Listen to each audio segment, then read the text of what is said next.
On the day of my birth in the 1970s, I was handed off to two people in paramilitary uniforms, the Scientology's inner core that runs it, that signed the billionaire contracts. I spent the first 2.5 years of my life with little to no human touch, staring up at a ceiling. Me on a third bunk at 3 years old, no bed sheets. I never learned to brush my teeth. I never went to school, didn't have underwear. If the rooms got too dirty, they would put a sign on the door that said, pigs room. So they basically kind of treated us like pigs and then labeled us pigs. Human emotion is frowned upon.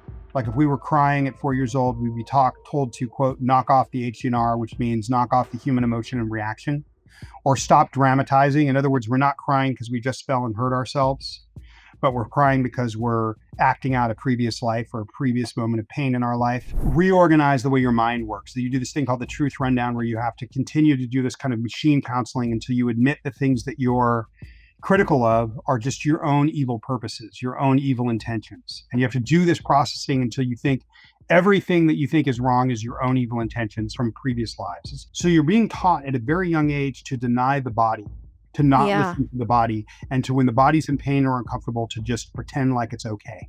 When I look back on my childhood now, I feel like I was raised in captivity and that I was raised an animal as in captivity at the least, and a slave at best. Lay down my autonomy. After that, it got very dark very quickly.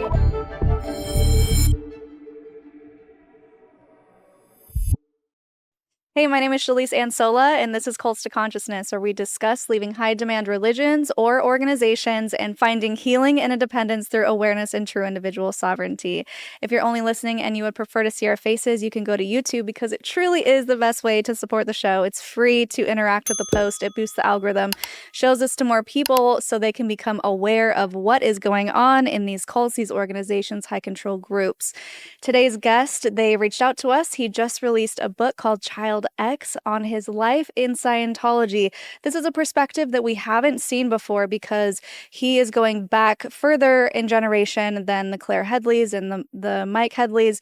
So we're going to hear more about the absolutely insane conditions that he was put through as a child. This is a content warning, guys. Just make sure to take care of yourself while listening to this interview, or skip it if it's something you're not comfortable hearing, because we are going to get into some details here and want to make sure everyone is aware of that. So without further ado, thank you so much for joining us, Jamie Mustard. Thank you for having me. I've been watching you for a long time, so it's cool cool. Yeah, it's cool to be talking to you. Yeah, I love that. So your book, ChIdren, came out in July, right? It did. It's been getting a lot of critical acclaim, which is cool. It's different probably than any other book that's ever been written on the subject. A, because it's a child's eye perspective in a generation that hasn't been talked about before. And then B, it's what I would call a literary memoir. It's not kind of just a journal of what happened to me. It's written more from a novelistic point of view. There's been lots of books in terms of what happens to you in Scientology, or what's strange or different about Scientology. What I tried to do with ChIdren is I wanted people to understand how Scientology feels. Yeah. Rather than just the literal things that happen. I mean, there's a lot of literal things that happen. Okay. But I want people to understand the existential experience of what this thing does to the child mind.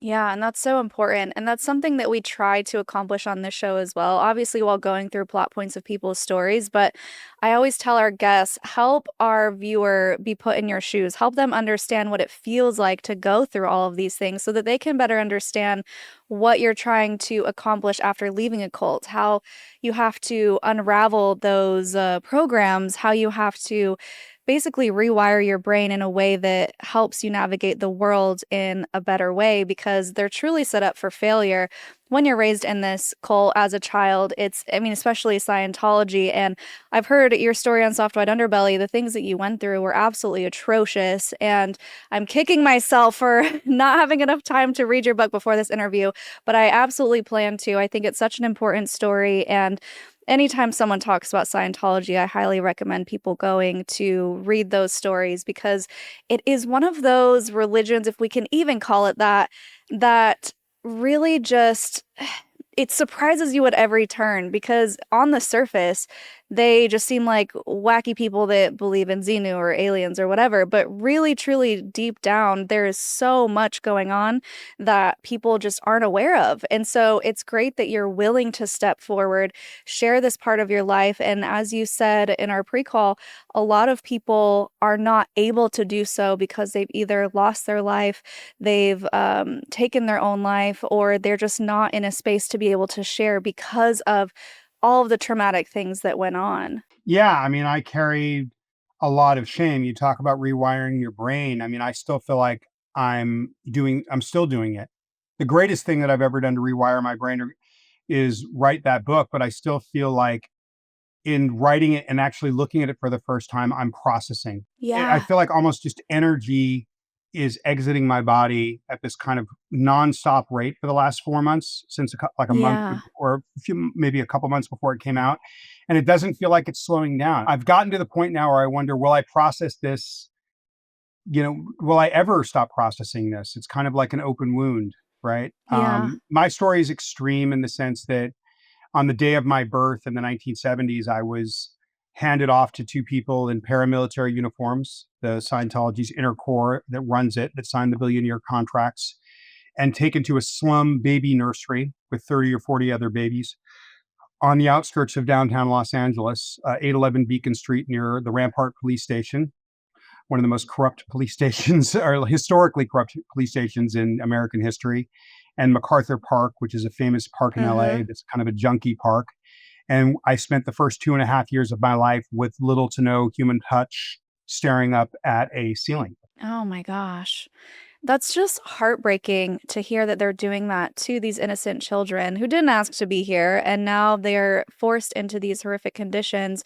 And I'm surprised that a lot of well, maybe they did. Do you know of any children looking back or talking to people from that time who simply passed away because of the lack of connection? Yeah, I mean, there's a lot of them. I talk about them in the book. Kids that I knew when I was 4 or 5 years old. That one close friend of mine as recently as 3 years ago died of an overdose. Mm. And then there's another guy that I know that drank himself to death on Clearwater Beach. There's another guy that committed. There was another kid that I was there that I was really close with that I write about in the book because we were very vulnerable. There was no one looking out for us. So sexual assault happened. It didn't happen to me, but it happened to a lot of the kids. The kids that I grew up with have told me, yeah, this happened to me. Right. And there was one kid that I write about in the book, and this is a trigger warning. It happened to him. And then when he got older, he felt the compulsion to do it, but he had a Mm. wife and a kid. Rather than potentially act out on his compulsion, he took his own life and left a note saying, the only honorable thing to do is this. Oh, So wow. yeah, so it's a weird thing to, I've had an incredible life in terms of what I've become and how I've become it, but and people, I get emails from people all over the world saying, hey, wow, look at what you've done with your life. And it doesn't feel that way to me. It feels more like surviving a war when maybe you shouldn't have. Yeah. And so you almost have like a guilt, like, why am I still here? Mhm. So, and then you get these messages and they're all meant well. And I really appreciate them. But sometimes it feels like, hey man, congratulations on not dying. And then a lot of the kids that have survived that are in my life, they have autoimmune issues just from the stress of it. So you have these kids with fibromyalgia and various autoimmune diseases because just they're under this pressure cooker of stress from the time they were taught. Like my story again is unique in the sense that I was the day I was born, and then it was a crucible that I was in until I was we had a couple year break, but in Oregon, my mom had a medical issue, but it was a crucible that lasted 20 years. Yeah. Yeah. Can you talk to our audience about why it would be the case that Scientology wouldn't want the parents to raise their children? Oh, before I answer that, I want to say one thing that you said that was, I think, really important. You were talking about Xenu and the different things that people comment on in Scientology, and I sometimes get frustrated with that because I feel like there's real things that have been done here that are criminal abuses and Mhm. life destroying, child destroying, mind destroying abuses, and I kind of wish that that's what we would focus on, and Yeah, not like, hey, absolutely. look how weird this is. Right? My goal is to not I'm not an activist. My goal is to just be an advocate for a story that I feel like has not been told, but I'm not trying to do anything. I was living a double life up until 2.5 years ago. My agents didn't know. No one in my life knew. I carried so much shame before I decided to write this down that I didn't want anybody in my professional life or that was close to me to know about this. So a lot of shame has been let go of in the last, in the writing of this and the release of this. And I want the kids that I grew up with to be able to rest off that shame, which is really kind of keeping me permanently disconnected from myself. And then I also that's the secondary crew I wrote the book for. Mostly I wrote the book for people that are in the darkest hole of humanity where they feel like there's no way they can get back. It's over. You're done. And you can still come back. And that Child X is really about how did I do that? And I didn't do it alone. I did it because on the brink, a lot of angels helped me and stepped in. But it also is a roadmap for how I did that. And I wanted to give that to just all people in any situation. Yeah, it's so important. And then now I got to answer your question. Can you give it to me? What was the question? Yeah, I was asking if you could explain to people who maybe aren't familiar with the inner workings of Scientology, why they would not want the parent to raise the child, and why they would hand the child off to the organization. Okay. Well, a huge focus of Scientology doctrine is Hubbard said, and this is a huge mantra in the day-to-day operations of not only the inner Navy part of Scientology, but all of Scientology, is that production is the basis of morale. So how much you work determines how happy you are, which is obviously not true. Balance is what determines how happy we are, right? Work, family, education, the balance determines how happy we are. But this doctrine is firmly believed by every single Scientologist at every strata, but especially in the internal Navy organization that runs it. And so they want everybody producing. So when a child is born, it's kind of like, well, if the parent is there taking care of the child, the parent is not producing income for the organization. They're not producing. So it really just comes down to, it's an economic system. It comes down to money. And so the determination was made to kind of warehouse with as little and inexpensive means possible to warehouse the children for the first 9 to 12 years of their life until they're ready to start producing for the organization. And warehouse is a really visceral way to put it. You had spoken to me about animalistic conditions. Can you describe what that was like? Yeah, so the first 2.5 years of my life, I'm at this baby factory that I call it, with very, very little human touch. Right, one of the nannies or caretakers was a 7-year-old girl that took care of me at this place when I was a baby in downtown LA, who reached out to me when I started to talk a little over a year and a half ago. And I'll give a quick graphic story before I move on to the next place. She said to me, "Do you remember how they bathed you?" And I said, "No." And she said, well, they would run a tub every week, and they would have one nanny would take off the diaper. The other nanny would put on the diaper. They would fill a tub. They would dip the baby and then wipe everything off, and then pass you to the nanny that was putting on the fresh diaper once a week. And I said, okay. And she said they wouldn't change the water. Then they would dip the next baby. And this was weekly for years. Hearing stories like that, Jeez. and eventually that little girl moved because her father felt the living conditions in the tenement were too unbearable for them to live in, just from the roaches and the peeling paint. It was just a very less than developing country conditions, right? So that's the first 2.5 years of my life. Finding that's the treatment. And again, it comes from this idea of, hey, let's take the staff members that we value the least and put them in charge of the kids. People that can make money or produce something of value are kept in those jobs. So they take the least valuable people, put them in charge of the kids. When I was 3, we moved to this place on Melrose Avenue in Van Ness, and that was the worst of it. That was right before the big blue building that everybody sees on TV. And that was just me on a third bunk at 3 years old, no bed sheets. I never learned to brush my teeth. I never went to school. I didn't have underwear. We were treated in animalistic conditions. If the rooms got too dirty, they would put a sign on the door that said, pig's room. So they basically kind of treated us like pigs and then labeled us pigs. There was chronic head lice in ways that you can't even imagine. And then severe medical neglect where just, Yeah. no one was looking at my body.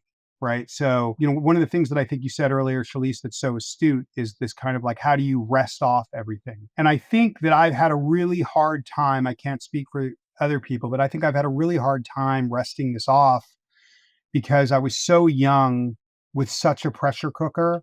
I felt like the shame and the programming was in my cells. Like it was in my bones. Like it's a part of me. Like I didn't remember. I mean, I've been doing a lot of therapeutics the last 7 years, but for up until 6-7 years ago, or even maybe 5 years ago, anxiety, this extreme anxiety that is so overwhelming was so powerful in me that I didn't know that there was another even way of being. Yeah. Right. So yeah, resting off those mechanisms because of how young I was and the psychological crucible of it.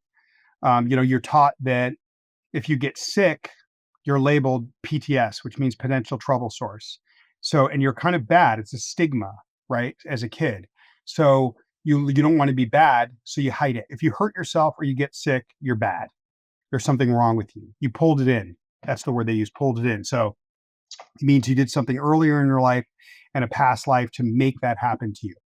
If you've come out of a high control group, there are probably a lot of money lessons that you wish you would have learned and been able to pass down to your kids. The sponsor for today's video is Cash App. For all of the parents out there with teenagers, we know you're already trying to keep a million different things under control. Cash App is here to make sure your teens' money and their spending isn't adding to that craziness. With a Cash App card available to teens 13 to 17 with sponsorship by an eligible parent or guardian, each transaction triggers a real-time notification for you to see, empowering your teen to practice independence while giving you that peace of mind by keeping track of their spending. You can also manage everything directly through your own Cash App account without having to switch between the two, making it simple to stay connected to your teen's financial activity in a way that's both efficient and empowering. No one wants unnecessary surprises. With Cash App, there are no monthly fees, no minimum balance requirements, and no hidden charges when sending or receiving money. With a Cash App card, you and your teen's balances receive 24/7 fraud monitoring. If something ever feels off, you have the ability to lock your teen's card from your phone in just one tap. Parents, it's time to start focusing on your teen's financial learning and growth instead of stressing about the fine print. If you're ready to give your teen more independence while staying in the loop, start by downloading Cash App and setting up their account today. For a limited time only, new Cash App customers can use our exclusive code to earn some cash for real. Just download Cash App, use our exclusive code FAMILY10 in your profile, send $5 to a friend within 14 days, and you will get $10 dropped right into your account. Terms apply. That's money. That's Cash App. But how do they not put two and two together that they're putting you in horrific conditions and expecting you to be a healthy child? I think that we could talk about this. I think that there's certain elements of the doctrines of Hubbard that systematically remove empathy. One of the things is human emotion is frowned upon. Like if we were crying at 4 years old, we'd be told to, quote, knock off the HDNR, which means knock off the human emotion and reaction. Or stop dramatizing. In other words, we're not crying because we just fell and hurt ourselves, but we're crying because we're acting out a previous life or a previous moment of pain in our life. But on the other side of the coin, then there's all these things that you do to fix yourself. Like you do this thing called a contact assist where you touch something back and that's supposed to heal you.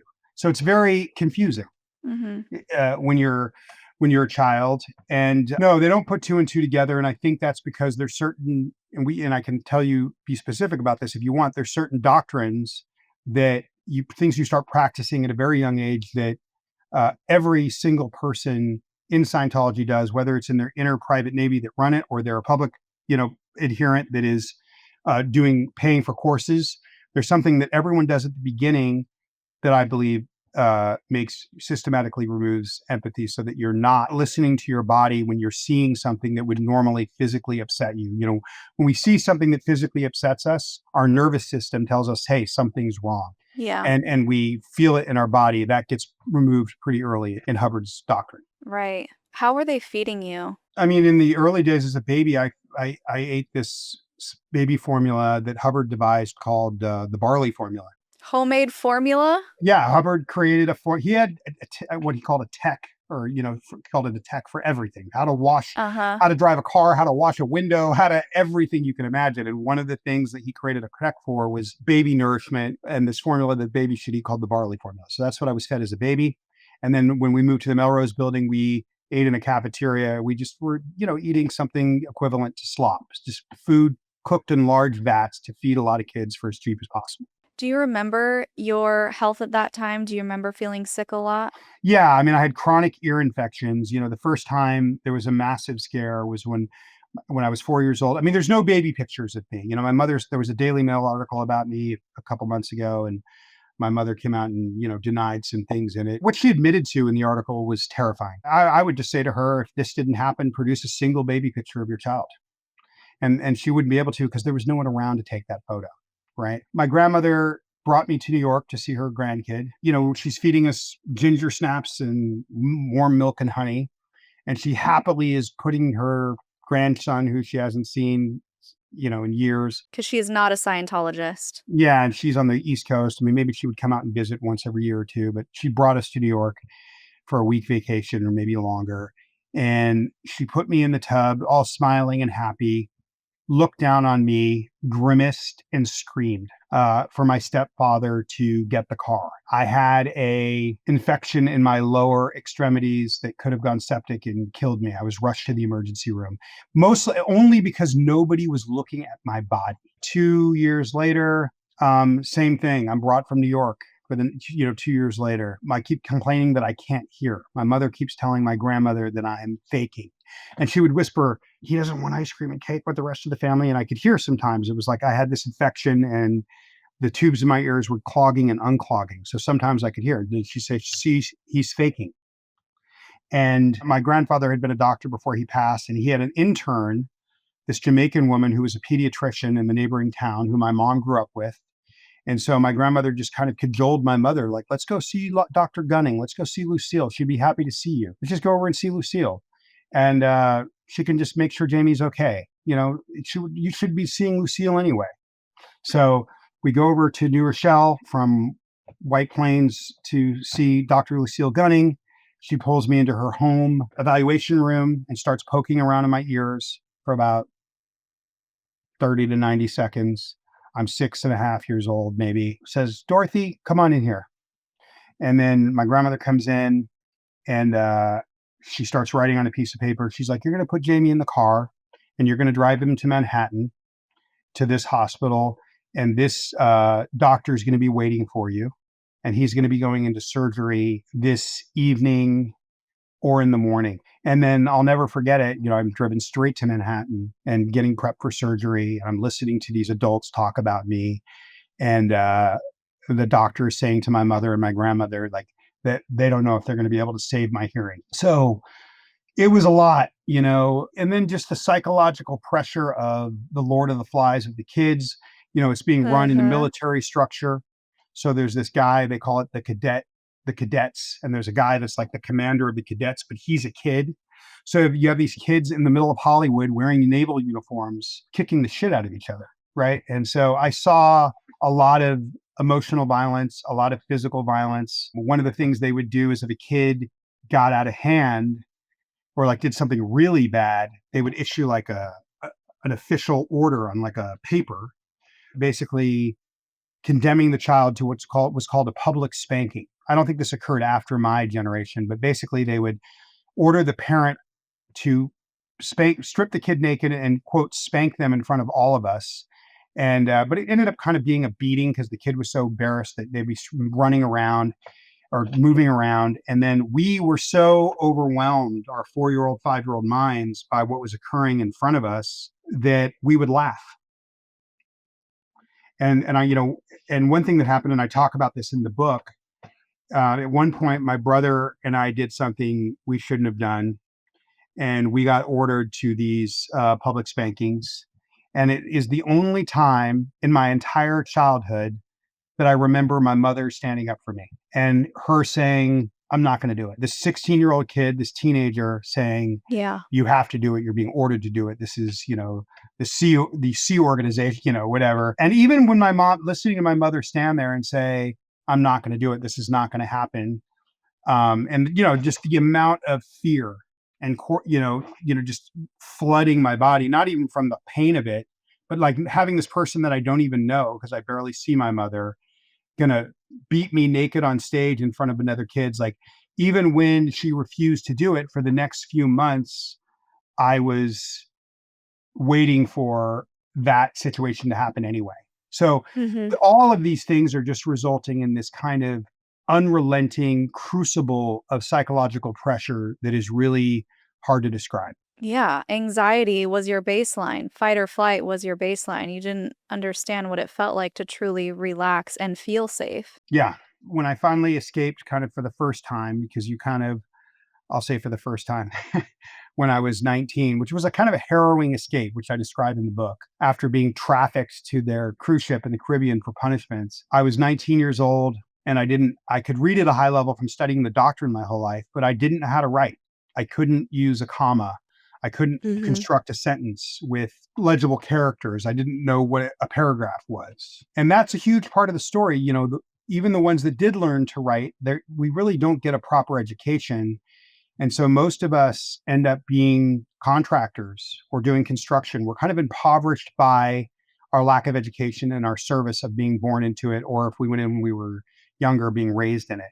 And I just feel like this thing that happened to us kids in the 70s and 80s, I don't feel like that story's truly been told. One of the major reasons, not the major reason, but one of the major reasons is this occurred on 4 continents over 40 years. It occurred in southern England, central Florida, Los Angeles, Sydney, Australia, and then some of the smaller outposts in places like Johannesburg, South Africa. And what's the time frame that people can be looking at? I mean, they banned kids in the 1980s, and even that was horrific. I had all these friends of mine that were like preteens or like young teenagers, and they're banning kids in the mid 1980s. We were in Oregon for a few years, and they said to all the kids, "You either while I was gone, you either need to sign the billion-year contract, or you're out." So I come back when I'm 16 from Oregon back to LA after a 2-year break, and I don't think if I'd had that 2 years off in Oregon where I was going to school, getting Fs because I just sit at the back of the class. I needed glasses. So technically it was the only time I was in school, but I wasn't really in school. Okay. Because I was illiterate, but I didn't have that gun to my head for 2 years. And I think if I hadn't had that break, I probably wouldn't be talking to you right now. But when Yeah. I got back, all my friends, 14 years old, 15 years old, were living in the street in Hollywood around the Big Blue building, because they had told the kids either you sign the billion-year contract or you're out. So these kids were 14, 15 years old, working full-time jobs, supporting themselves because they didn't want to sign the billion-year contract in Hollywood. And so that was the beginning of them trying to improve the situation. And then after that, they were always, when we were little kids, talking about these ranches, right, that they were Mm-hmm. going to send us to. And then eventually these ranches happened, but then you hear these horror stories about what was happening at these ranches, right? It all comes down to the same mentality of you're being taught that you're this kind of trillion-year-old fallen god in a meat body. You've lived a billion lives. A body is a prison. Earth is a prison planet. So you're in a prison within a prison, and you've lived millions of lives before. They're trying to salvage the planet. So the mentality is, okay, we can have a little bit of suffering here, because we've been murdered before, we've been born in jail before, we've had all these experiences, so we can have a bad life so that we can salvage the planet and stop insanity for eternity. So it's kind of worth the sacrifice. And I'll tell you, there was a story I was telling one of the kids that I was in the Melrose building with, which is where the worst stuff happened, where when I was 13, after we moved to Big Blue, 12, maybe, no, not 13. We'd moved to Oregon, maybe 11 or 12. There was a kid whose dad wasn't in Scientology, and I was allowed to sleep over at his house. He brought us to church on Sunday. I'm like 11 years old, and I go to church, like a Christian church. And there's all this talk about, it doesn't matter what happens here on earth now. We are going to the promised land. Everything is about getting to heaven, and now it doesn't matter. And I remember, and I've never told this story before, but I remember thinking how crazy they all were, that they would sacrifice the now life for this thing that may or may not exist. Not realizing. Yeah, that I was doing the exact same thing. Uh-huh. Yeah. So it's pretty surreal. And it was really difficult to write the book because there's so much Scientology programming where you're taught to be responsible for everything. You're taught that you're pulling everything in. I had a friend that sat there with me the whole time and helped me.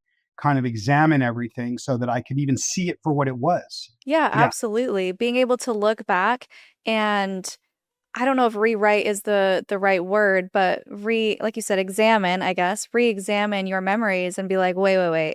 This is what was actually happening that I was incapable of seeing at the time because I was in such a survival mode, or I didn't have the capability of understanding that this person was actually a predator or harmful or didn't have my best interests in mind.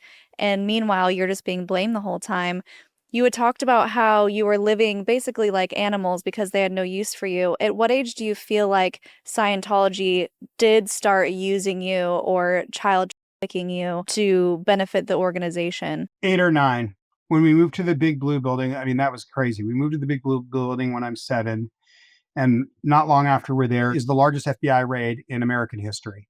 And they woke me up at midnight, all the other kids in the dorm across the street from the Big Blue, and they said, "You have to get up. We're going to the Big Blue building." And they marched us all across the street as FBI agents were flooding into the building. So I tell the story of this FBI raid, which is the largest FBI raid in human history or in American history, I think to this day, from a child's eye point of view.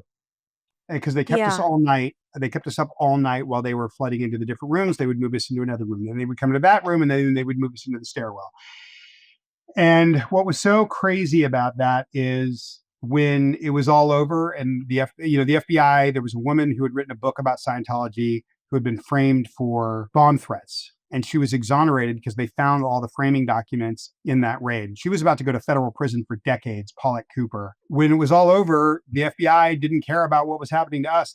We went back to our lives. We went back to our kind of just languishing and warehousing. So, from what you know now, why did the FBI go in? What was their purpose? Their purpose was that Scientology had launched the largest domestic spying campaign on the US government in American history.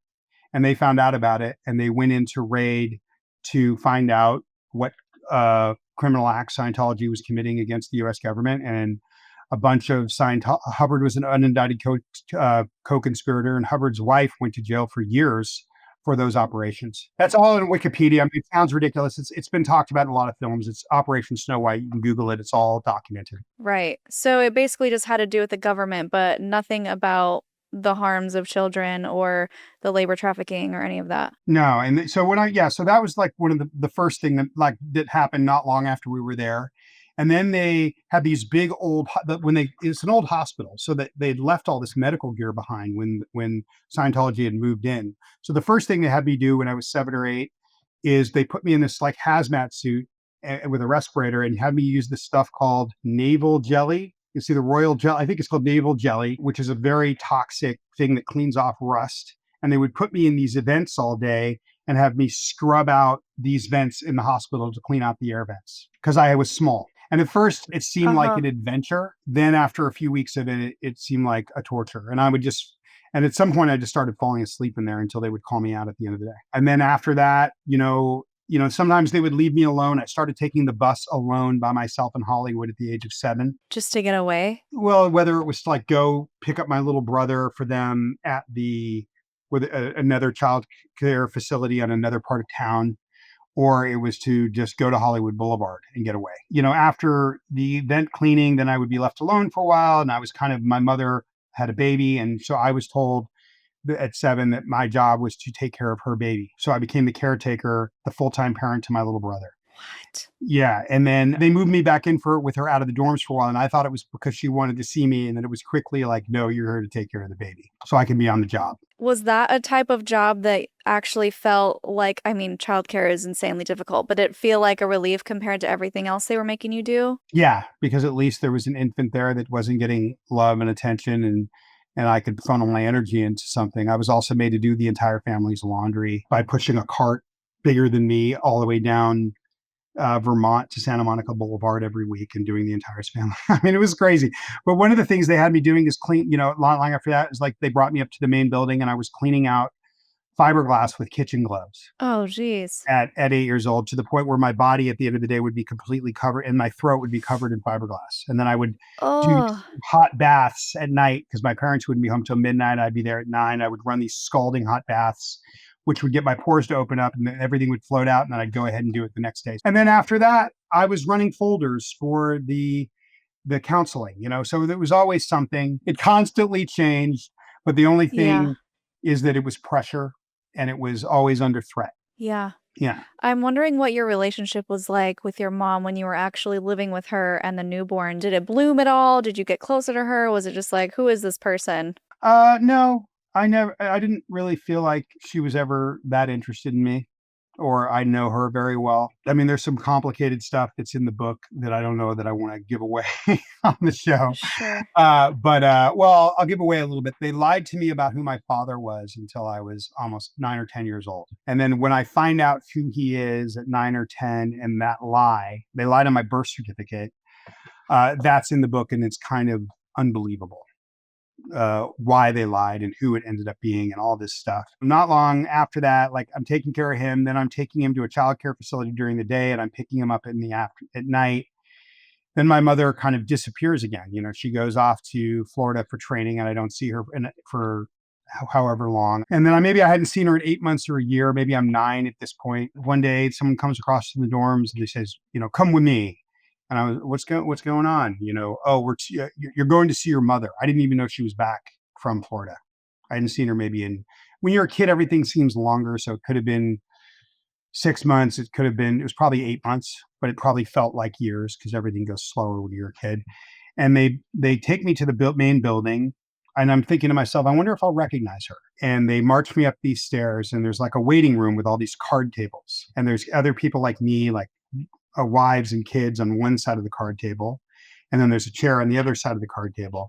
And then they start marching people out. And all of these people including my mother, are dressed in black. And I instantly recognized her. And she's put across this in the card table for me. And she says, she's smoking a cigarette and says, how are you? And she explains to me that she's been bad and she's been assigned to the rehabilitation camp, which is a really brutal thing where you can be on it for 2 to 15 years and you have to run everywhere. You're not allowed to, literally, you don't walk for 2 years. You're not allowed to walk for years. Some people are on this thing for 15 years. You eat slop. You're not allowed to speak unless spoken to. In other words, you see your child walking down the street and they say, hey, mom, you can talk to them, but you can't approach your child. You're not living with your spouse or your children, and you're doing hard labor. 10 hours a day and then 5 hours a day, you're doing these processes that really kind of reorganize the way your mind works. So you do this thing called the truth rundown, where you have to continue to do this kind of machine counseling until you admit the things that you're critical of are just your own evil purposes, your own evil intentions. And you have to do this processing until you think everything that you think is wrong is your own evil intentions from previous lives. It's the closest thing to actual, I don't know that Scientology is brainwashing. This truth written down thing is the only thing that I think maybe would come close to go beyond mind control and brainwashing. So it's, and then my mother was wearing like a gold armband for her rank of how ethical she's being within the concentration or the re-education camp, the hard labor camp, like the same kind of armband that you would see at Auschwitz or Dachau or Birkenau, like what you'd see at a concentration camp. Yeah. I just want to explain the brutality of this thing. At 16, when I'm escaping and I'm going, I went from not being able to write at 19 years old to getting into this very fancy university in London just a few years later.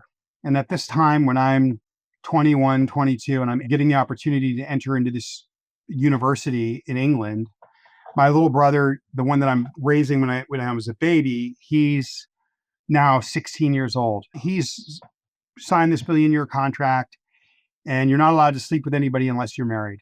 It gets found out that he has had sex with his girlfriend. They assign him to the hard labor camp. And also the sleeping conditions are incredible. Like, you're either sleeping in the tunnels under the big building with the rats, or even sleeping in these rooms without windows, exposed to the elements near the roof under the big Scientology sign. So it's really, they're wanting you to be in the most uncomfortable and prison-like conditions that you could possibly be. He gets assigned to this camp, this hard labor camp at 16 for sleeping with his girlfriend, and is on it until he's 23 years old.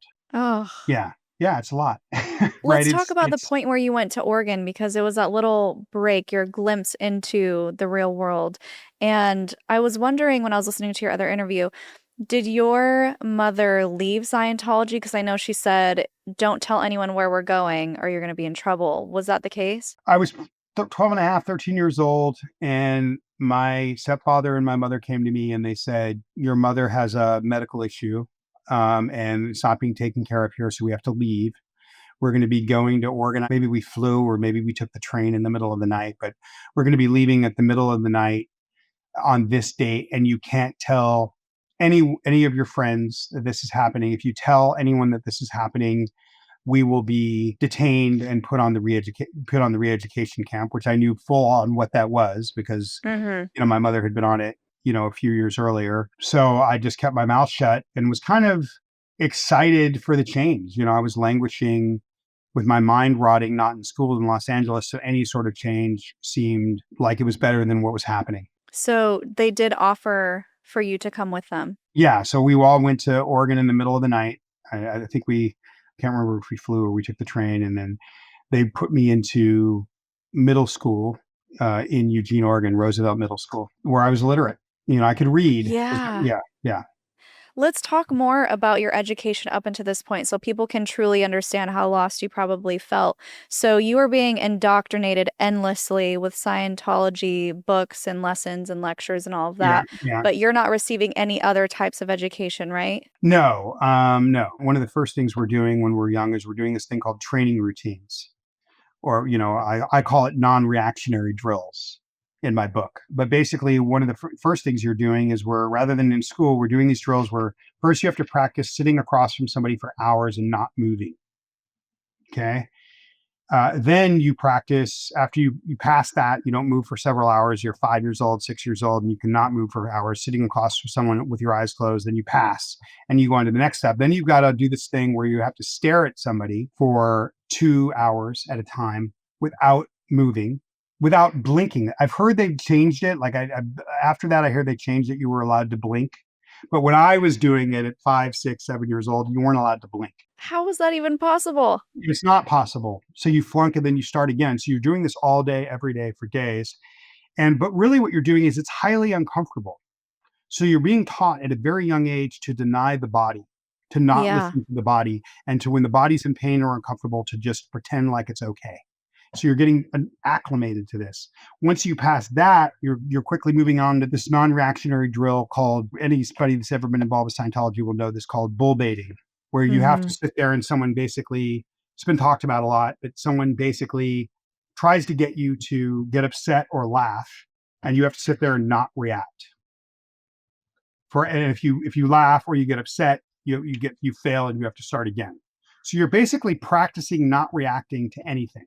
The problem with that is, and this is true for a child or an adult, but especially damaging for a child, you're basically practicing not having empathy, you can't just turn off not reacting to the bad thing. Then when you see something bad, you see someone in pain, you see somebody going through a hard, physical pain, psychological distress, you're trained to steel yourself and show no reaction. Can you give some examples of some of the things that they would say to you? Because I've heard they're pretty atrocious, especially for children. When you say to me, what do you mean? Like in what context? The things that they would yell at you to get a reaction out of. Oh, I mean, yeah. I mean, if there was, you're a kid, there's yelling sexual stuff that maybe you don't even understand, you're 7 years old, you might be doing this with an adult and they're saying, hey, are you going to F that girl later? So there's, they'd say stuff like, I had sex with your mother right before we sat down today, right? The thing is they want to say the thing that's as bad as possible to not get a reaction, because the worse it is and the more outrageous and unpolitically correct and horrible it is as possible, the better, because it means that nothing can make you react. Right. So it's all over the map. To even homosexual, back those days, homosexual innuendo would always be a huge part of it. You're gay, right? You're gay, right? It's hard to even believe talking about it. And then if they get a reaction out of you, like they notice that you respond to the gay thing, or they notice that you respond to something that having to do with one of your parents, or, sex is a big deal in Scientology. So sexual innuendo would be a big part of it, even when you were before puberty. But if they get a reaction, then they're told they have to flatten that reaction, right? So the more reaction they get, then the more they push in that area. So then they go even harder in that area and expand upon it until there's no reaction. And I believe that that is one of the things that the reason why most Scientologists, either in or out of the kind of inner paramilitary that run it, tend to have a lack of empathy, is because the first thing you do when you go into Scientology is you do this purification thing where you're supposed to like sweat all the drugs out of you. And then you do this thing called the training routines, the non-reactionary drills, and the objectives. In the training routines, you're practicing not reacting to anything, and you fail if you react until you get totally used to not reacting to anything. And then you move on to this thing called the objectives, where a person basically moves you around a room and controls you. And you have to do this for dozens, hundreds, and David Miscavige would probably want you to do it for 1,000 hours. This thing called the objectives. The first thing you do in Scientology. Purification rundown, quote, TRs, training routines and objectives. On the objectives, you're basically being controlled all day for dozens and dozens of hours. I mean, they want you to do it for hundreds of hours, okay? Where they move your body around, they make you do things, they tell you to do things, and your job is to respond. They're telling you that you need to do this in the objectives because you need to be flat on control. If you're going to be able to control others and control the environment well, you have to be willing to be controlled.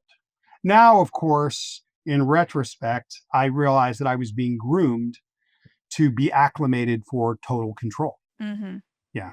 Yeah. Have you heard of the objective? No, I haven't heard that one. It sounds like they're just basically creating human robots that will just obey on command without question. I think that you're getting groomed and acclimated to be controlled, and that, I don't know. I can't speak for what it was like for the adults, but when I look back on my childhood now, I feel like I was raised in captivity, and that I was raised an animal, and I was raised, an animal as in captivity at the least, and a slave at best. Yeah. So that was your education. Yeah, that's all of that to say. Yeah. So then you're studying the doctrine. So by the time I'm leaving, I could probably read at a high school level at 10 because from studying the doctrine, but I just had no expressive education. I couldn't do kindergarten math at 20. Right. Yeah. They didn't teach you how to be creative or how to have your own thoughts or how to foster any of that imagination. So you're just really, again, being robotic. You're just doing exactly what they want you to do at any given time. And so when you get to Oregon, what a culture shock. I mean, what are your first thoughts when you walk into school? Like, holy hell, what is going on? It's such a good question. I mean, it was overwhelming, because LA is always hot and drought. It was a drought back then. And then almost in a place that gets 60, 70 inches of rain every year. It just rains all the time. So just visually it's green and it's raining was shocking. And then, my parents didn't know how to dress me. We were living in this kind of really small house. And my parents didn't know how to dress me, so they bought me like bell bottoms, so I was just a freak at middle school. And it was just kind of like showing up and getting through it. I did well there was one class where we kind of read. So I kind of enjoyed it because I was reading books, a class called novels, but I failed it because I couldn't really write the papers. There was a period of a couple, I think I did well the first semester in that one class, because I think my mother was interested for a couple months, and then that quickly went away back to kind of normal the way it was. How did your mom not put the pieces together and realize that you had no education? Did she just not seem to care? I think that generation of baby boomers is not the most empathetic generation in the world. You also have to understand, and I talk a lot about this context in the book. The book is a historical document as well. I kind of apologize for them, but I also try to hold them accountable. But if you look at these guys that were in the 60s and 70s, raised in the 60s and 70s, it was the post-World War II generation. So they weren't getting a tremendous amount of love and empathy from their parents. Their parents were kind of like, suck it up. And then they're raised in, right now is kind of reminding me of what they were raised in, but it was worse. I mean, there was assassination after assassination after assassination. It was the Cuban Missile Crisis. We almost went to nuclear. And so this was a time, and I'd be real curious how this affected maybe the Mormons, but this was a time where all of America was dropping out and joining these cultic groups. There were thousands and thousands of these communes, and they were all booming, the Moonies and Jim Jones, and everybody was just trying to escape the social, political hell where, it was all being televised to everyone, where they just felt like the world was going to blow up in nuclear fire. So let's just drop out and move to a commune somewhere and join a group that's going to try this utopian. So there was just thousands and thousands of these utopian groups. And I think my mother was just one of thousands of people that got caught up in that. Yeah. And I can definitely make allowances for that. I guess at the end of the day, though, reading and writing is not something that empathy is required for. It's more of a basic skill that was completely non existent that I feel like is baseline parenting of teaching your children the alphabet and how to write. So I feel like she I should learned have the ABC seen. song. I learned the ABC song. What's that? The ABC song. You know, they taught us Oh, the ABC song. Yeah. I thought you said something about the Navy, and I was like, wait, what? Well, they did send me to school. They tried to send me to this school, Van Ness Elementary, for a few months where they thought I was slow. So rather than put me in school when I was at Van Ness Elementary School for a couple of months, they put me in this like class for slow kids where we did posture and there was no schooling whatsoever. I eventually got kicked out or sent home from Van Ness Elementary for not having underwear.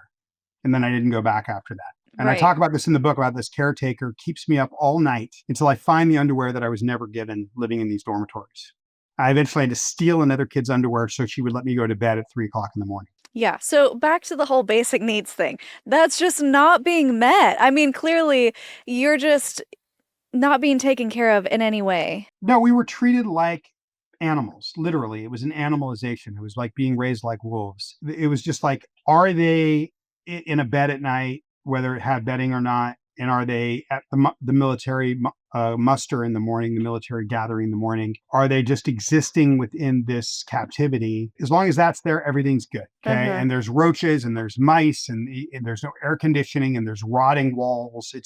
It's a project. It's okay. It's so unbelievable. Hubbard once said, if we're too incredible, we'll be unbelievable. And I spent a lot of my life trying to reconcile that it even happened. Right. But there's so many kids that can corroborate that we're there at this building that can corroborate every single thing I'm saying. I'm obviously, if I'm saying this publicly, I know that there's going to be tons of kids that I was there with. They're going to go, well, they're going to experience it with me. And they're either going to say, hey, that happened or it didn't happen. So there's kids everywhere corroborate. They're reaching out to me and they're saying, I can't believe you're finally talking about this. But one thing that people have to understand about Scientology is that Hubbard would create a lot of words, fancy words for things that were horrible. So when we moved to the Big Blue building, we were being, quote, educated in this building across from the Big Blue building, which was kind of a derelict office building with a concrete playground in front exposed to the sun and a dirt patch in the back. Inside the building was just like jutting out, peeling tile and metal. And that building was called the Apollo Training Academy, the Navy theme, right? And there was no education going on in there. But we're calling it the Apollo Training Academy, which sounds like something's happening in there. But really, they're just warehousing kids. And we were in these military structures, which they called the cadet organization or the cadets. And it sounds like ROTC, but really, you're just being warehoused on a dirt patch or a cement patch away from your parents. But he had kind of fancy names to describe horrible things. What makes my story so different is A, what I lived through and how long it lasted. Like when my publisher first asked me if I could ever write about it, I said, probably not. And he said, why? And I said, nobody wants to see a kitten get strangled for 300 pages. But what makes my story incredible is 5.5 years after I escape at 19, completely unable to write and do basic kindergarten math, I graduate from this school called the London School of Economics, which is the European equivalent of Harvard. Yeah, and that's so a lot incredible. And then now I've written all these books and won awards, and I'm a pretty high level artist. And up until writing this book, I was kind of living a double life. I mean, I had to do this walk of shame when I finally agreed to write this book, which was the most painful thing in the world. I had to call all my people and tell them that I'd been living like not telling them who I was. I had to call my literary agent and say, hey, listen. I called my other publishers and say, hey, listen, right? There's this huge part of myself that's going to be coming out that's very extreme, and I didn't tell you about it. And I felt bad, like I had been deceiving them. When I sold this graphic novel, which was kind of a sci-fi version of my life, I sold the sci-fi novel, and then I agreed to write Child X because I was never going to write Child X. And I had to call the publisher and say, hey, by the way, and I felt really horrible because I felt like I'd been deceiving this person. I mean, it turned out that she was a very brave publisher. She had just published a book by this really famous Chinese dissident named Bada Chow. He's kind of like the Australian Ai Weiwei. And so she'd kind of taken on the Chinese government when she did that. So she was unafraid. She was kind of like, well, I've got your back. But it was just a really kind of like a 6-week walk of shame where I had to call all these people and kind of come out of the closet, for a lack of better way of saying it. And I'm still processing it. But, like I said, I had to get it right. I was haunted writing this book. It was 7 days a week for about 14 months before we went into 7 to 9 months of editing. And which is very fast. I was haunted that I felt like every kid I grew up with was going to be looking at this thing. And if I got something wrong, because I changed all the Hubbard words to describe as things actually are rather than he describes them. And I thought, if I get one false note here, they're going to see right through it and call bullshit. So I felt that pressure to get it right for them, because they're going to be reading it. Are they going to get relief from it? Or are they going to feel like I'm making it worse for them? Right. So that was a pressure I was feeling the whole, am I getting this right? And which is really hard to do when you're indoctrinated to believe that all these things you're saying were wrong, were right and awesome. And what's awesome and what was wrong. So that was 7 days a week of letting the world go by. I have to really thank my friend, Corey Drayton, who I think at the beginning of the book, who was a historian on the book. Without him constantly there, kind of every moment, working with me, saying, no, man, I wouldn't have been able to get through it. That was really the secondary thing. One thing I did when I wrote this book is I beat it out the entire book, 75 pages before we started writing. And so I knew I was calling everything what I was in this kind of almost like written storyboards of the whole thing. I was making sure I could see it as it was before we started writing. That freed me to know what happened. But what I realized after doing those beats, it was like an existential, again, this is the first book written that's really, I'm not saying any other book hasn't done this, but this is what the focus of this book is, Child Acts, is how does this feel, rather than this happened to me and that happened to me and then this weird thing happened. It's like, what is the psychological crucible of experiencing this for decades, and also on the child mind when you've had no other experience? My goal, and the reason I changed all the words around, like every single Hubbard word, I say, like, rather than calling it auditing, which sounds like I honestly feel like he programs us with the words so that if we ever try to explain it to the outside world, we're also constantly slightly confusing them and making it so weird that they can't really connect to it. So I changed every single word to what it actually is, so that people would be forced to connect to the experience. And I wanted people to feel it. I wanted them to have an existential, experiential feeling of what this was.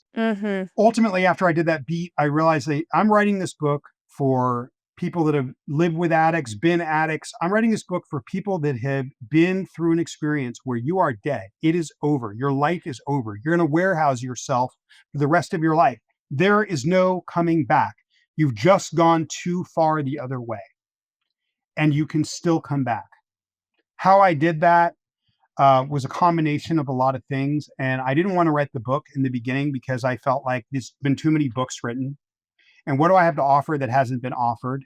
But when I beated it out and I realized what I'd come back from was so extreme, I thought this would be valuable for the world. This is a book that's for humanity, of how to come back from the impossible. Well, and also everyone has such a unique experience, even going through the same religion, and just the way that you choose to express it or tell it may resonate with someone that doesn't resonate with somebody else. And so everyone's voice is so important in that way. And I feel like sometimes I'm thinking, am I just being repetitive on this channel because I always just have the same thoughts and opinions, but then it's the guest who brings out these stories that our listeners go, oh, this was my favorite guest, and I really resonated with this person, and maybe to me they had the same or similar story as someone else that we had talked to, but everyone just has their own way of connecting with the world and sharing their stories. So I think everyone's voice is so important, and I absolutely want to learn more about how you were able to gain that education from being illiterate. But first, because we haven't had anyone on the show yet who has talked about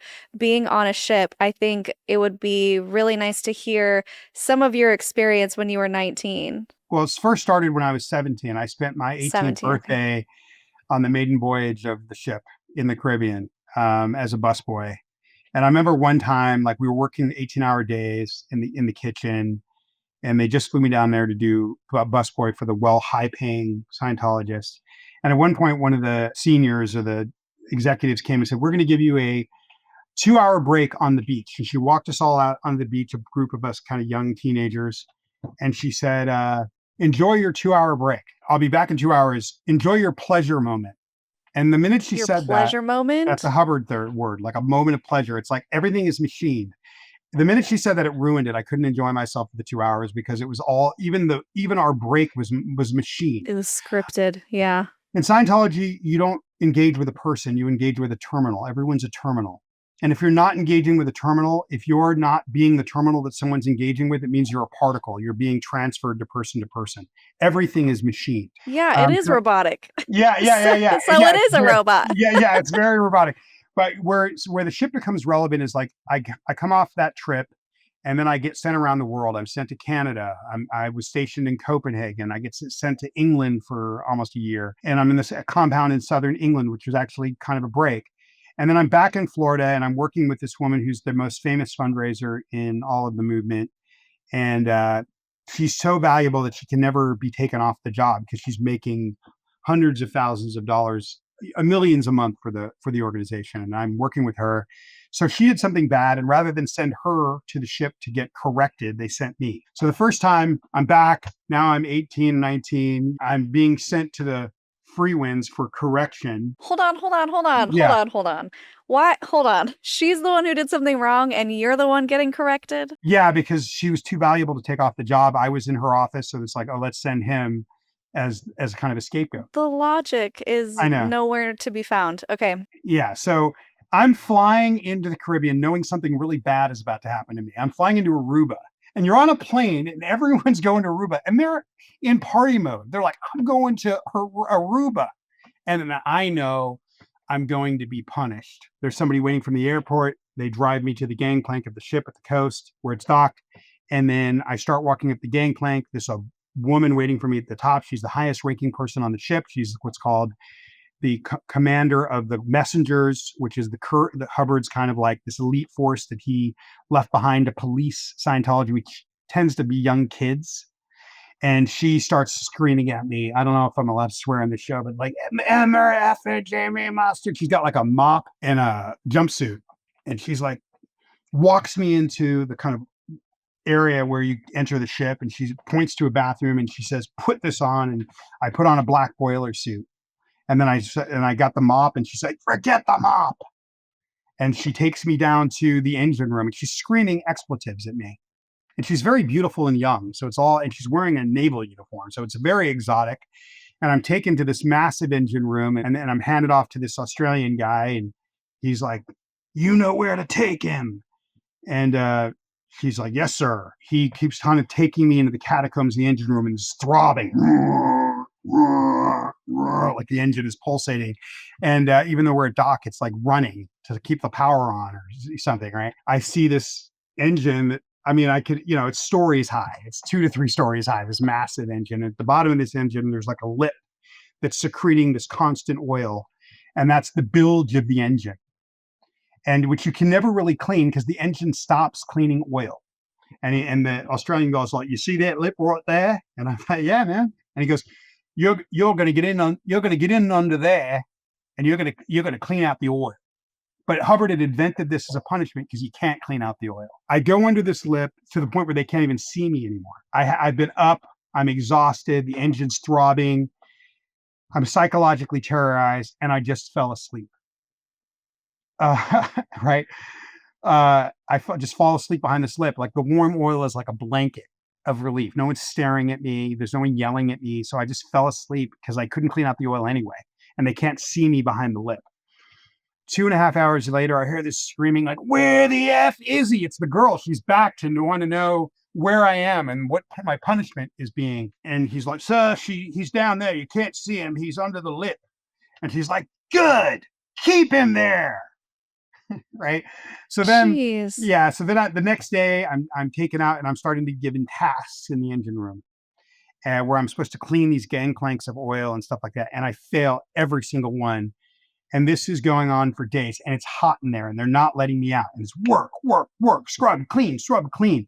Then I get heat prostration, and I end up in the infirmary for like a week because they just run me too hard. I recover for a few days to a week, and I'm sent back to the engine room, and the guy's giving me things: flunk, fail, fail, fail, fail, everything he asked me to clean. And then one day, this guy, the Australian guy, who has an air of kindness in him, he's the engine room. He's like the Scotty of the free winds, right? He runs the engine room.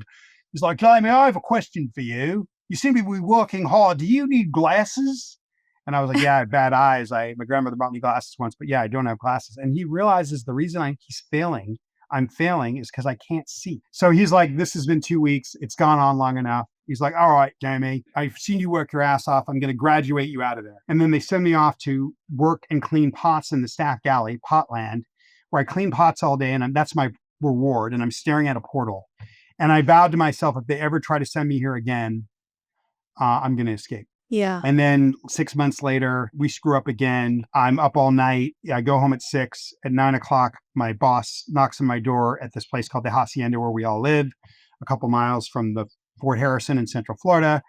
And he says, Jamie, be ready in an hour and a half to go to the airport. You're going to the free winds. And I vowed myself I would never go back. So then there's this kind of elaborate escape where I have to like pretend I'm doing my laundry. I put all my belongings in a spindle sheet, in one sheet, to act like I'm doing the laundry. And I keep going back and forth between the laundry room. And then at one point I kind of slowly walk. So I get everyone the feeling that I'm doing my laundry. That's what's in the sheet, but really it's all my belongings.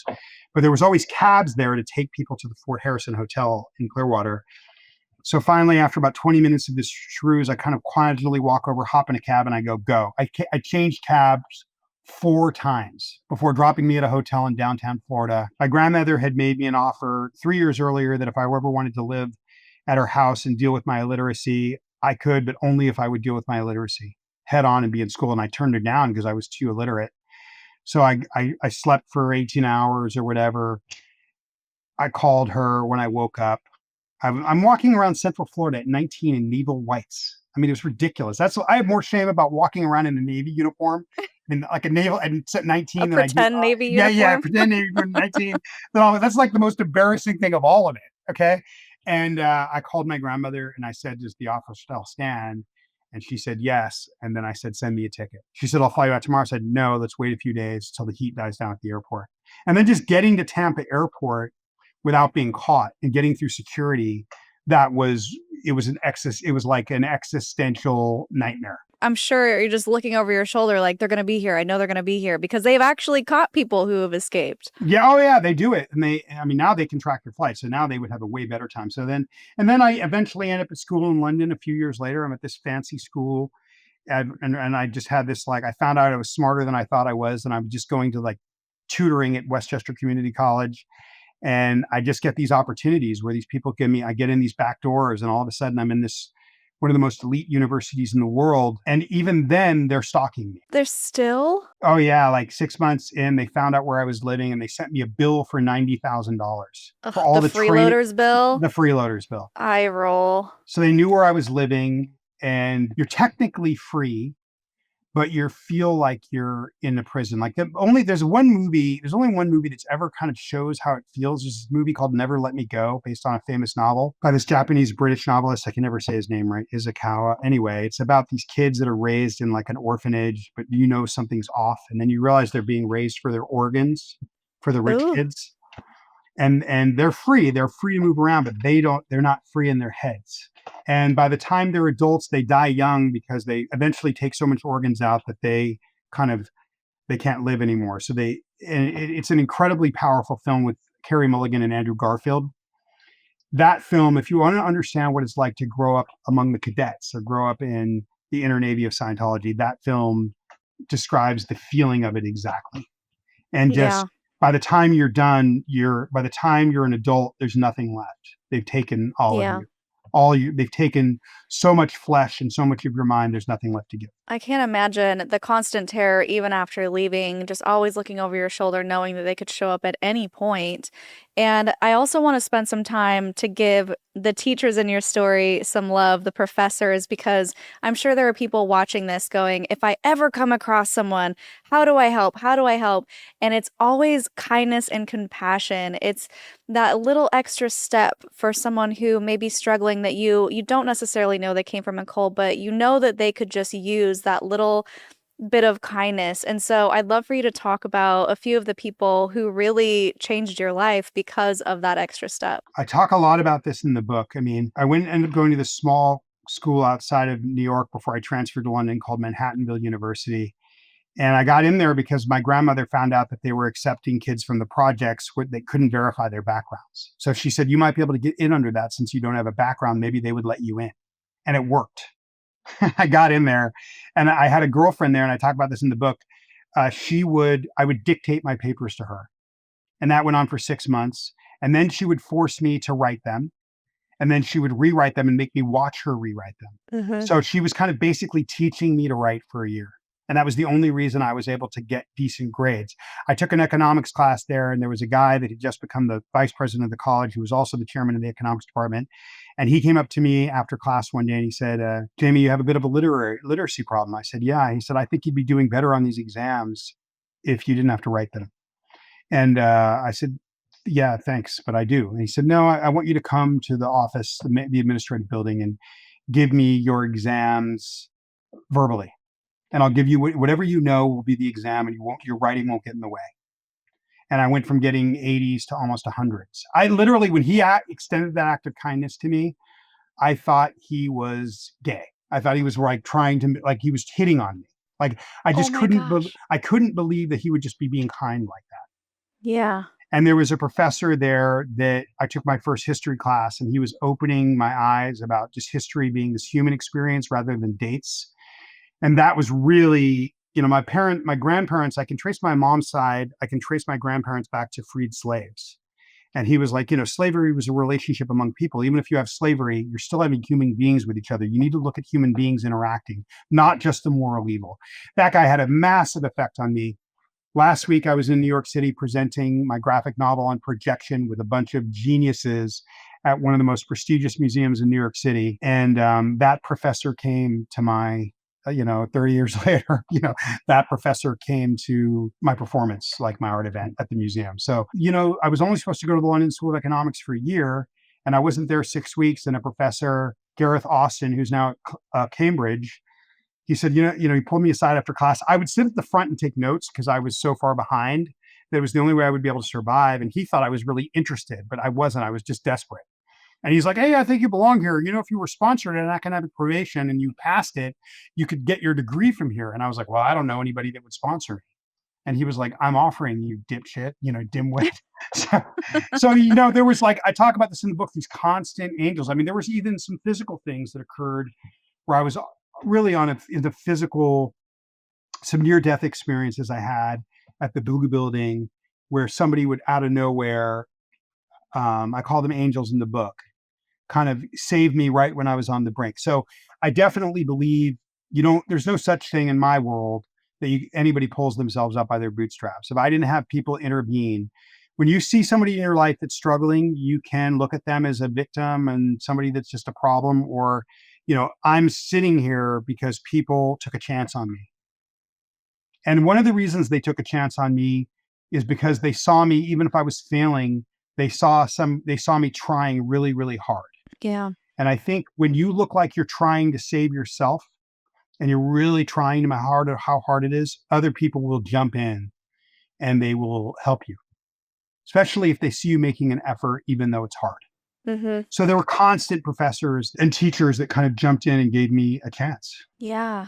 Yeah. And that's so amazing. And look at you now. Yeah. So this book for you has really held up a mirror to your life and given you the opportunity, or forced you into really looking at what happened to you in your life. And it sounds like from our conversation, this might be the first time that you've truly deconstructed your past, even though it's been years since you've been in it. Do you feel like that's the case? Yeah, but I'm still processing it.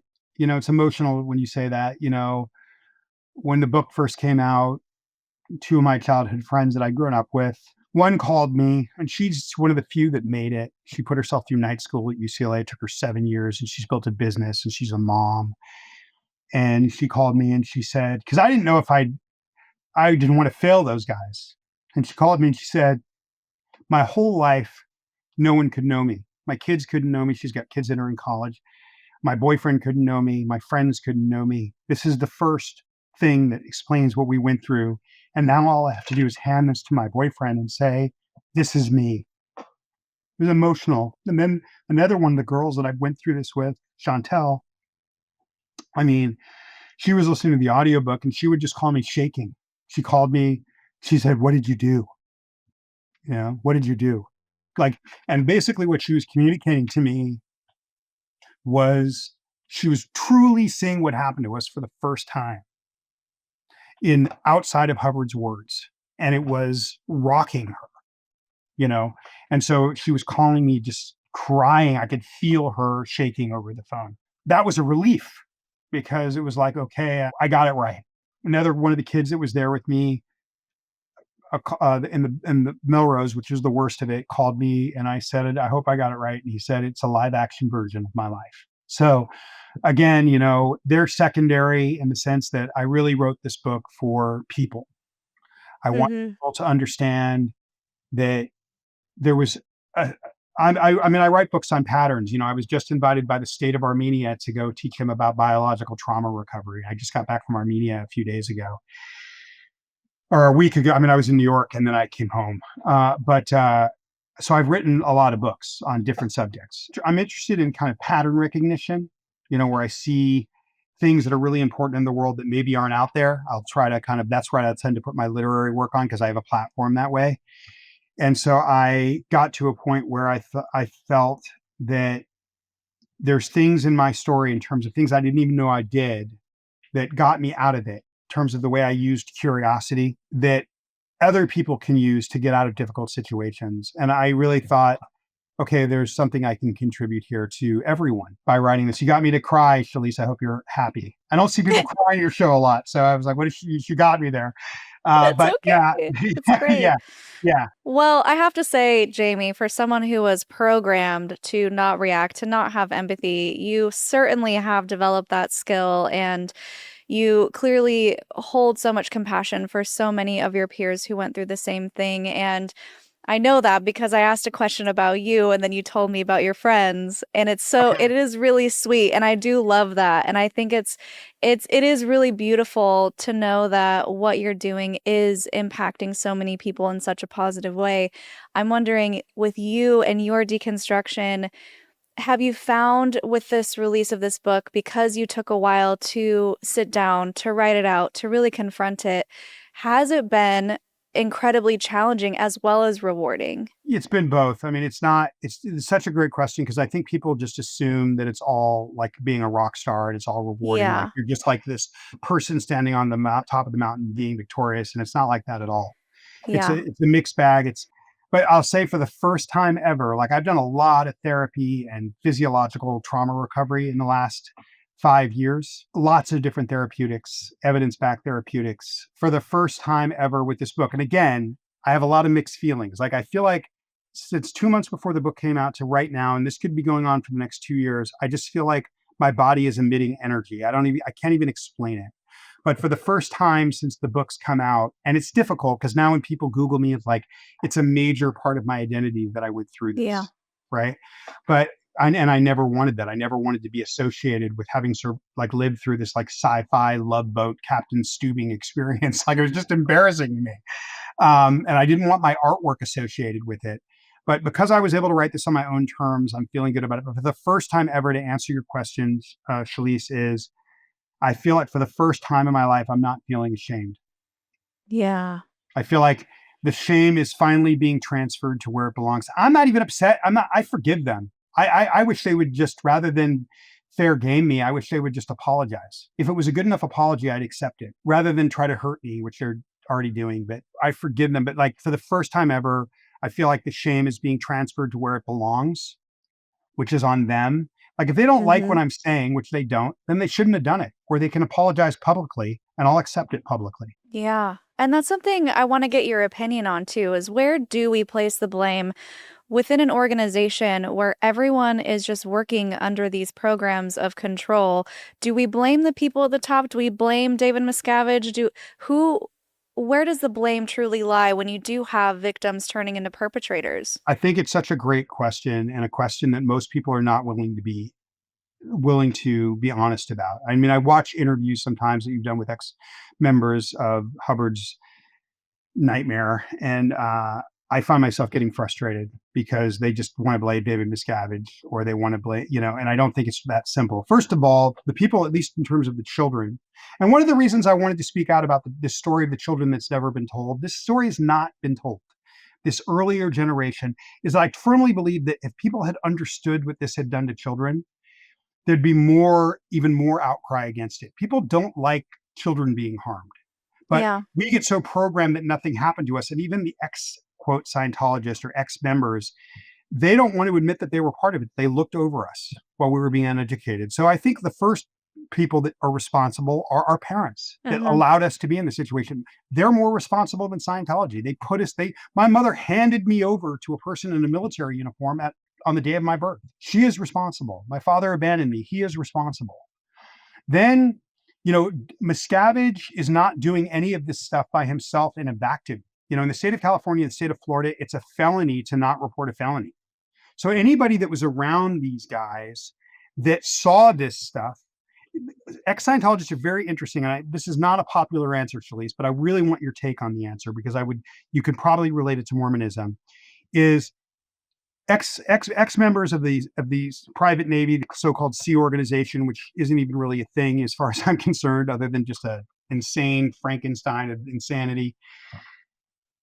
They don't see themselves as people that have participated.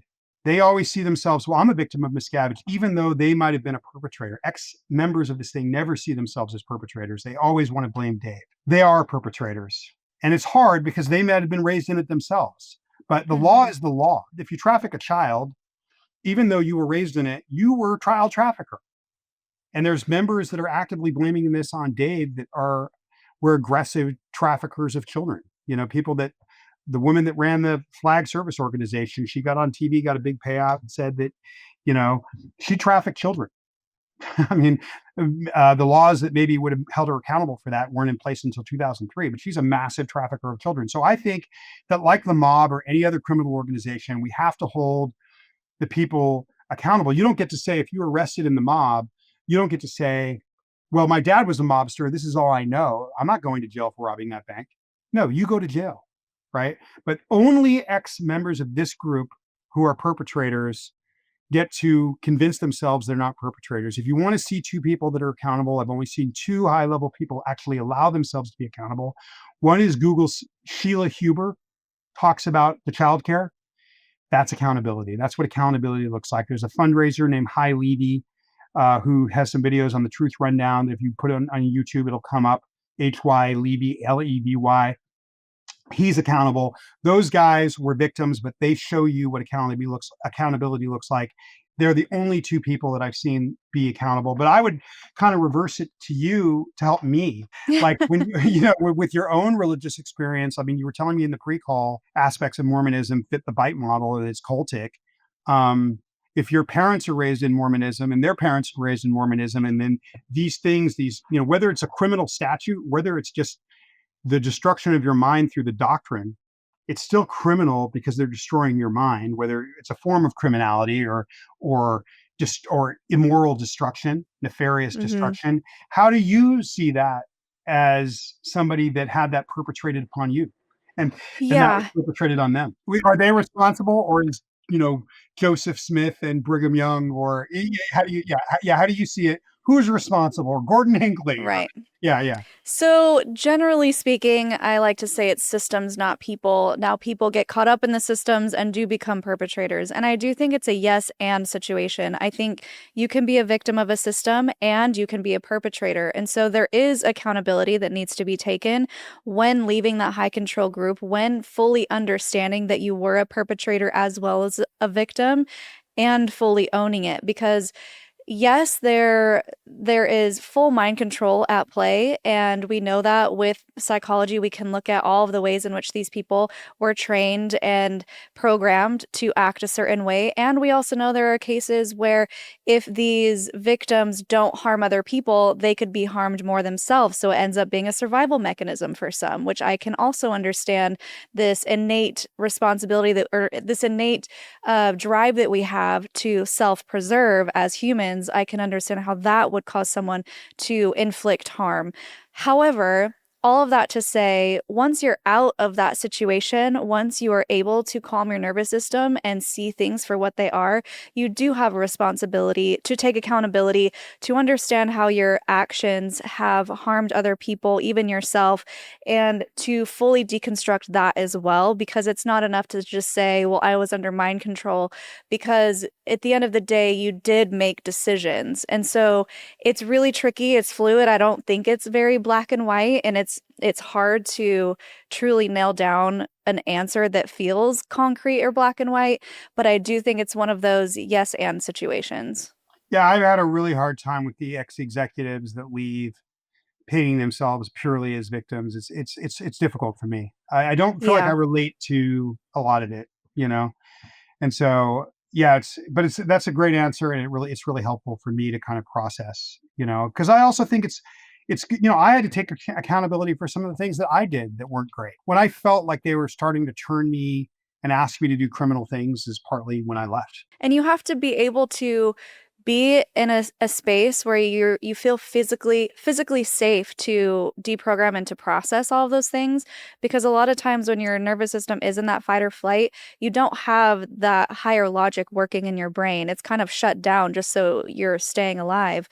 But once you're able to be in a safe space to deconstruct, that's when a lot of those things become very confronting, and a lot of people can't handle that. And that's also something to consider is for those who did perpetuate so much harm, there's still a mechanism, I think, in our brain that tries to protect us from being overloaded. And some people truly can't face the harms that they have caused because it would mean deconstructing everything, or, they might lose their mind realizing how much harm they've caused. That doesn't excuse it. And that's not to say that some people don't have to deconstruct, but I do think that that's also a mechanism of the brain to block certain things out and to try and keep people safe from that.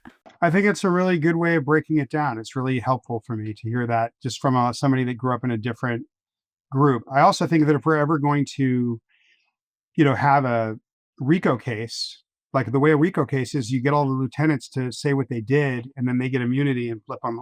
That's how you do it. So if all the lieutenants say I didn't do anything, then there's no case, right? So, Hmm. but I really like the way you broke that down. I think it's a really rational and fair way to look at it. Yeah, I try to Yeah. be. And I guess I have had people on here who became perpetrators, and they all have various reasons as to why that happened. And a lot of them, most of them, do take accountability. And I think it is an important process for the healing steps that this journey that they're going on. And it takes years. And some people aren't willing or able to deconstruct until years later. And that's okay too. Everyone has their process.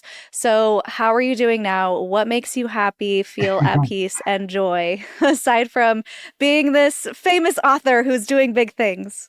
Fine. I love fine art. I work in fine art. I have two graphic novels coming out, one in November called Hybrid, that is a sci-fi. Hopefully you put these things in the show notes. I'll send them to you.